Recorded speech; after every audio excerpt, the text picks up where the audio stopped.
കണ്ണ് നിറയാണ്ട് ഇവിടെ നിന്ന് ഇറങ്ങാൻ പറ്റില്ല. ഇത് കണ്ടപ്പോൾ കല്യാണം കഴിച്ചാലും നല്ലൊരു സിനിമ നല്ലായിരുന്നു. നല്ലൊരു ഫാമിലി സബ്ജക്റ്റ്. ഇതുപോലെയുള്ള ഫാമിലി സിനിമ വരുന്നില്ല എന്ന് ഒരുപാട് പേരിങ്ങനെ ഘോരഘോരം പറയാറുണ്ട്. ഡൊമിനിക് കടത്തി നല്ലൊരു സിനിമ, ഏത് പ്രായക്കാർക്കും എൻജോയ് ചെയ്യാൻ പറ്റുന്ന നല്ലൊരു സിനിമ. ഫാമിലി ഓഡിയൻസിന് അതെ ഒരു ഫാമിലി മൂവിയാണ്.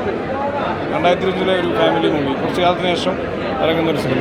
ഫാമിലി കൊള്ളാം. എല്ലാവരും അനഘ ആയിക്കോട്ടെ, അർജുന ആയിക്കോട്ടെ, ഈച്ചന എല്ലാ ആർട്ടിസ്റ്റും നല്ലൊരു കാസ്റ്റിംഗ് ആയിരുന്നു. മാലചേച്ചി ആയിക്കോട്ടെ, എല്ലാവരും നല്ല രീതിയിൽ പെർഫോം ചെയ്തു.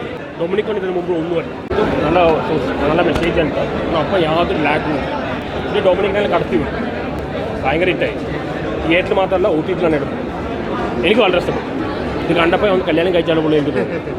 നല്ലൊരു ഫാമിലി സബ്ജക്റ്റ്, നമ്മുടെ വീടുകളിലും അതേപോലെ പരിസരങ്ങളിലും നടക്കുന്ന ഒരു കഥ തീർച്ചയായിട്ടും നല്ല രീതിയിൽ തന്നെ അണിയിച്ചൊരുക്കേണ്ട, കുടുംബം മൊത്തം കാണാൻ പറ്റിയ നല്ലൊരു ചിത്രം തന്നെയാണ് അൻപോട് കൺമണി. ചെറിയൊരു സന്തോഷ കണ്ണീരോടുകൂടി ഇറങ്ങണം എന്ന് തന്നെയായിരുന്നു പ്രേക്ഷകർക്ക്, അങ്ങനെ ഫീൽ ചെയ്യണം തന്നെയായിരുന്നു ആഗ്രഹം.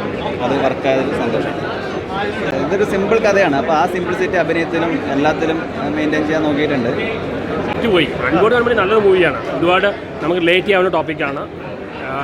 എല്ലാ കാലത്തും റിലവൻ്റ് ആയ ടോപ്പിക്കാണ്. അത് എന്താണ് ടോപ്പിക്കാൻ പറയുന്നില്ല. പെർഫോമൻസ് നോക്കിയാൽ എല്ലാവരും നല്ല പെർഫോമൻസാണ്. അർജുന അശ്വനായാലും എക്സ്പെഷ്യലി അടുത്തവരാണ് മാളാപർവ്വതിയുടെ പെർഫോമൻസാണ്. എല്ലാ കാലത്തും റിലേറ്റ് ചെയ്യാവുന്ന ടോപ്പിക്കാണ് ഇത്. പിന്നെ കേരളത്തിലെ ഒരാൾക്കാർ കുത്തുവാർത്താണ് എല്ലാം എന്നെ കാണിക്കുന്നില്ല. എനിക്ക് ഇഷ്ടപ്പെട്ടുള്ള മൂവിയാണ് ഇത്. OTT തിയേറ്റർ നന്നായിട്ട് പോകും, ലാഗും ഇല്ല, അങ്ങനെ നല്ലൊരു മെസ്സേജും ഉണ്ട്. അഭിനയം ഒരു നെഗറ്റീവും ഞാൻ കാണുന്നില്ല. ഡൊമിനിക് ഇതിന് മുമ്പ് ഒന്നുമല്ല.